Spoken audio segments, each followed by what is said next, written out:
Chapter 43. Dungeon Number 1. Septimus sat next to the pile of bones, feeling bad. Really bad. Really, really bad. He thought of Beetle, sealed into the hermetic chamber, and himself marooned in the dark halls, and he knew that there was no hope left for either of them. He stretched out his hands and looked at his dragon ring, the only thing he had left for company. He saw the warm yellow glow and the green emerald eye, and he thought it was true. It was a pretty ring. And suddenly, something clicked. He understood the little ghost chattering about the ring. He wore his dragon ring on his right hand. He knew he did. He could even feel it on his right hand, on the index finger where it always was. And yet, when he looked at his hands, the ring appeared to be on his left index finger. Septimus stared at his hands uncomprehending, and then he understood. That was it! The ghost had been giving him a clue. In the dark halls everything was reversed, so when he had thought he was taking the left turning, he had in fact been taking the right. So maybe Simon had not deceived him after all. Maybe... Septimus leaped to his feet, and with renewed hope he set off once more.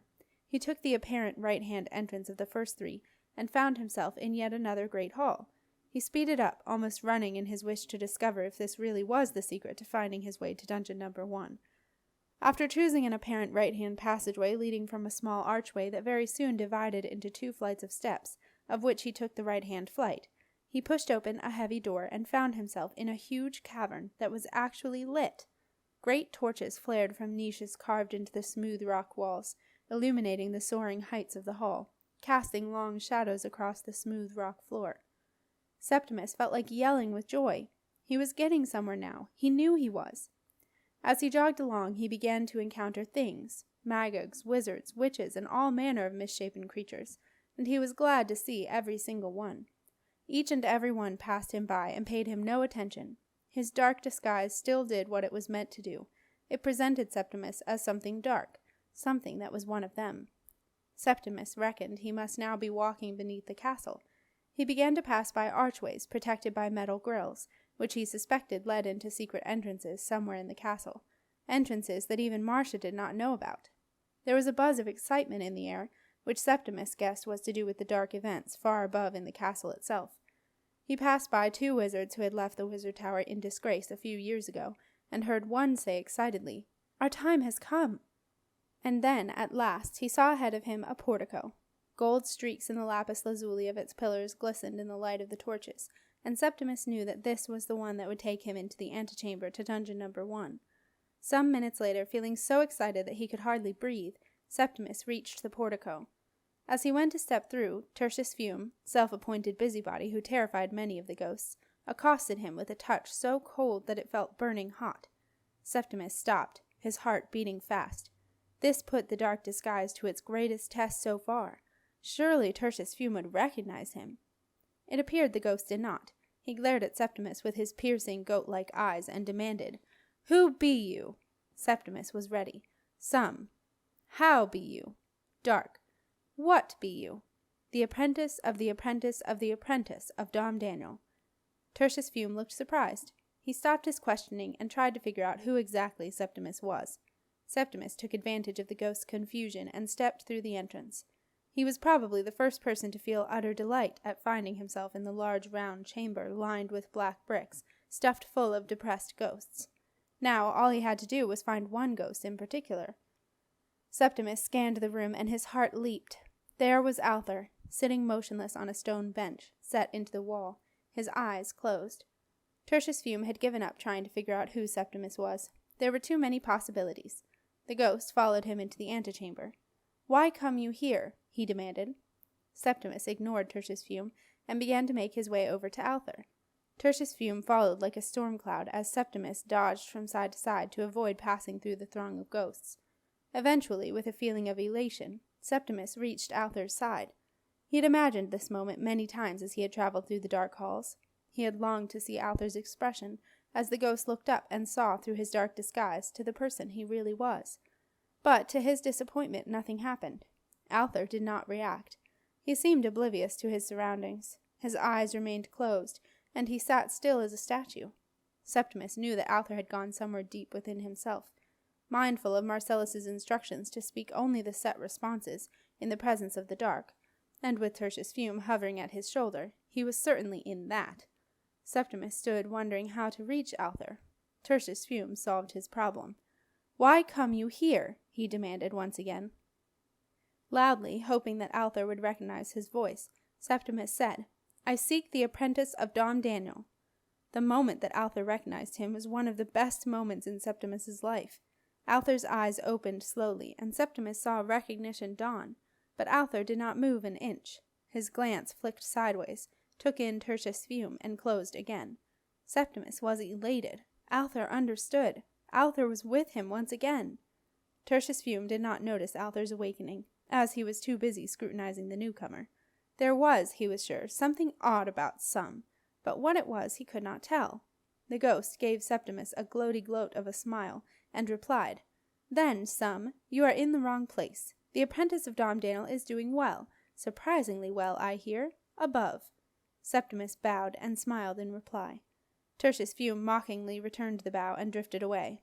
Septimus sat down beside Alther. He knew Tertius Fume was suspicious, and he had to work fast. He got straight to the point. "Marcia has given me the revoke for the banish. I have come to deliver it." He glanced at the ghost. To any onlooker, Alther looked the same. He was sitting stone still with his eyes closed. But Septimus could tell that the ghost was poised like a cat, waiting to pounce. He was ready to go.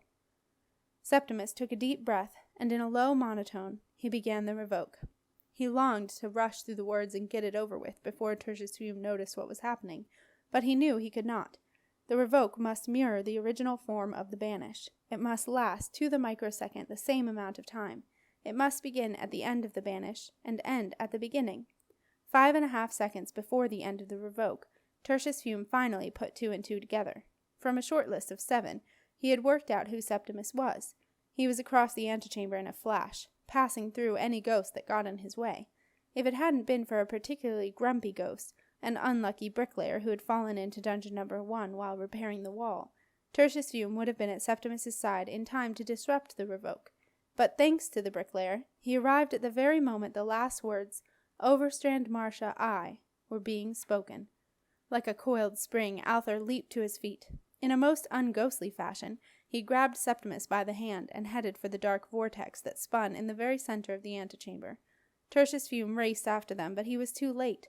Septimus and Alther were sucked into the vortex, but the still banished Tertius Fume was thrown clear and sent spinning across the antechamber, like any new ghost hurled from dungeon number 1. Septimus and Alther were free. Together they crashed up through the layers of bones in despair, burst out through the sludge and slime, and hurtled into the chimney of dungeon number 1. Septimus was propelled upward with the force. High above him he saw the iron rungs of the ladder that he must reach.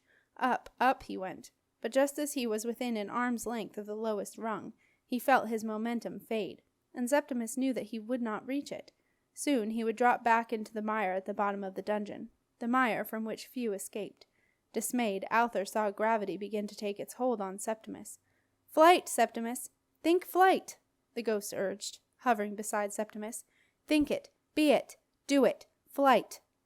And so, remembering a time on the edge of an icy cliff beside an abyss, Septimus thought of his ancient flight charm, now languishing in the bottom of a pot in the manuscriptorium vaults, and he felt gravity loose its hold and allow the momentum to continue. The next moment, his hand had clutched the icy iron rung at the foot of the ladder, and Septimus knew he was safe. Alther kept pace with Septimus as he climbed the rungs. Far below, the howl of the vortex grew even fainter as he struggled upward, and now, at last, he could see the thick iron door at the top, streaked with rust. On the very top rung, Septimus halted, and clinging on with one hand, he fumbled in his buttoned pocket for the precious key. It took him many long, tired minutes to undo the buttons, but finally he took out the key, looped its cord around its wrist for safety, pushed it into the lock, and turned it. The door swung open, and the dark fog tumbled in fast, taking Septimus by surprise and knocking him backward. He would have fallen had not 2 pairs of strong arms grabbed him and dragged him out of the door like a sack of potatoes. "Sep, you're safe! And Uncle Alther, oh, you're both safe!" Jenna's voice was distant in the dark fog, but there was no mistaking the laughter and relief in it. Septimus sat propped up against the little brick cone of the top of dungeon number 1, too tired to do anything but smile. Jenna and Nico, both swathed in the voluminous witch's cloak, regarded him with answering smiles. There was nothing anyone needed to say. They were all together again. But Arthur had something to say. He murmured. You've let the old place get into a bit of a state while I was away.